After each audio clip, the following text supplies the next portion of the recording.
We evolved for hundreds of thousands of years before language existed, right? And our earliest ancestors depended on the group for their survival and getting along, and their powers came from observing other people and their body language. You could read it. So it's a skill that's wired into us, wired into our brains. It's a very unique skill that we humans have. It's just that you don't learn that. When you're a child, when you're 2 years old, you have it because your life depends on it. You have to see what if your mother is loving you or your father is kind to you, because if not, you could be abandoned. Your life depends on it. You're great at reading that, and children are incredibly adept at picking up body language. So if someone is fake, if someone's an imposter, they hate being around children because children see through you, like radar, right? Because they're so attuned to it.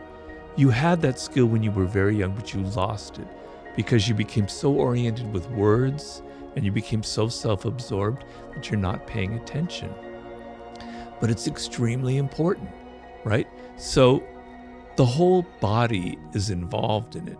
So you've got to first stop thinking about people's words so much. Because the one thing about words, unfortunately, is people can lie. They can say whatever they want. They could say, I love your screenplay. That was fantastic. You were great in that movie. I thought you were great, et cetera, et cetera. They can say anything to please, to flatter, to cajole you. But body language, man, it doesn't lie, right? So I talk in that book about the eyes and the fake smile. The fake smile is something you see every single day, but you're not paying attention. It's like, it's kind of tight, right? It's like, yeah, right? But a real smile, the whole face gets animated, and there's a little crinkly thing here as your face, as it lights up, and your eyes light up. It's hard to even put into words, but it's there. You can see it. It's real. It's not faked. Knowing the difference between a fake and a real smile is really important in seduction, in business, or whatever. To know if someone is like, yeah, I like that idea. No, they don't really. They're saying that to please you. They actually hate your idea. You master that language, you can start deciphering all this bullshit people are giving you. The face, you can disguise it a little bit. Actors know that. But you know what you can't fake? It's your voice. If you're nervous, not even the finest actors in the world can fake that. Your voice betrays so many things about you. It betrays your weakness, it betrays your lack of confidence, or it betrays the other quality, etc., right? So pay really attention to the tone of people's voices, to how fast they talk. People who talk fast are very nervous. You talk slowly, you have a certain tone, you have a certain intonation that kind of reveals confidence, okay? Body language, posture. We were talking about pecking, right?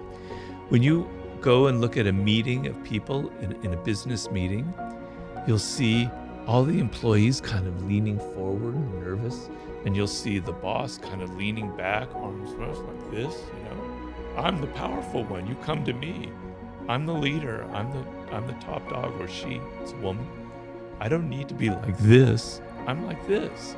Body language reveals a lot about leadership qualities, etc., etc., etc. If you're at a party and you come up to someone that you're meeting for the first time and they're talking to you and you notice that their feet are angling away from you, that means that they're not really interested. They're looking for any moment to try and walk away and escape. They're not really into you. Whereas their feet are facing you, they're engaged, they want to talk to you, right? This is a whole art you can learn. You can sit there and you can read it. And I give the story in Laws of Human Nature of a man named Milton Erickson, the founder of NLP and hypnotherapy, probably one of the most brilliant psychologists who ever lived. When Milton Erickson was 19 years old or so, he had polio. He nearly died. His entire body was paralyzed.